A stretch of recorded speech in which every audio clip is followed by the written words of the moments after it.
പ്രദേശവാസി Ramakrishna Pillai telephone ലൈനിലുണ്ട്.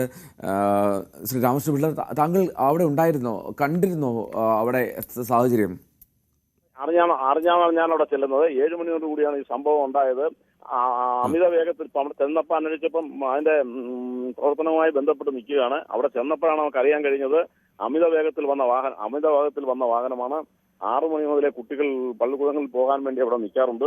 ഈ വാഹനത്തിൽ അമിത ലോഡായിരുന്നു.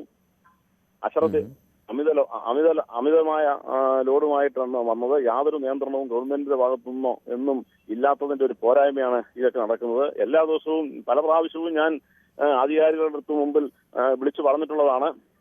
ഇങ്ങനെ 8 മണിക്ക് മുമ്പ് അമിത വേഗത്തിൽ വാഹനങ്ങൾ ഇങ്ങനെ മണ്ണടിച്ചുകൊണ്ട് പോകുന്നുണ്ടെന്നുള്ളത്. അതൊക്കെ നിസ്സാരമായിട്ടാണ് ഗവൺമെന്റ് കാണുന്നത്. പാസ് ഉണ്ടെന്നാ പറയുന്നത്. പാസൊന്നും ഇല്ലാതാണ് ഇത് കൊണ്ടുപോകുന്നത്. പോലീസിന്റെയും അതുപോലെ തന്നെ വില്ലേജിന്റെയും ഒക്കെ ഒത്താശയോട് കൂടിയ ഈ പരിപാടികളൊക്കെ ഇവിടെ നടക്കുന്നത്. വളരെ കഷ്ടമായി പോയി എന്നുള്ളതാണ് പ്രധാനമായ വിവരം. അധികാരികൾ ഉണർന്ന് പ്രവർത്തിക്കേണ്ടതാണ്. സ്ഥിരമായി ഞാൻ അപകടത്തെ പറ്റി ചോദിക്കട്ടെ. ഈ മണ്ണ് പൂർണ്ണമായിട്ടും അവിടെ നീക്കിയോ? അവിടെ നിന്ന് ഇനി മണ്ണിനടിയിൽ ആരും ഇല്ല എന്ന് ഉറപ്പാക്കാൻ കഴിഞ്ഞോ? മണ്ണ് ഇല്ല, പാറ കിടക്കുവാണ്. പോസ്റ്റ് ഉണ്ട്, ഇലക്ട്രിക് പോസ്റ്റ് മാറ്റി പാറ മാറ്റിക്കൊണ്ടിരിക്കുന്നു. പാറയ്ക്കടിയിൽ ഉണ്ടോ ഇല്ലയോ എന്നൊരു സംശയമാണുള്ളത്. മതിലിടിഞ്ഞാണ് അവിടെ ഈ പാറ കൂമ്പാരമായി കിടക്കുകയാണ്. മതിലും കെട്ടിടത്തിന്റെ ഒരു ഭാഗവും കൂടി ഇടിഞ്ഞാണ് അവിടെ കിടക്കുന്നത്. ഈ മിനിസ്റ്റർ ബിന്ദുകൃഷ്ണൻ നേരത്തെ പറഞ്ഞത് അതിൽ 2 മുതിർന്നവർക്ക് മരണം സംഭവിച്ചു, ഒരു വിദ്യാർത്ഥിയും മരണം സംഭവിച്ചു എന്നാണ്. ഒരു മുതിർന്നവരെ മരിച്ചിട്ടുള്ളൂ ഇതുവരെ. മറ്റേയാൾക്ക് സീരിയസ് ആണ്.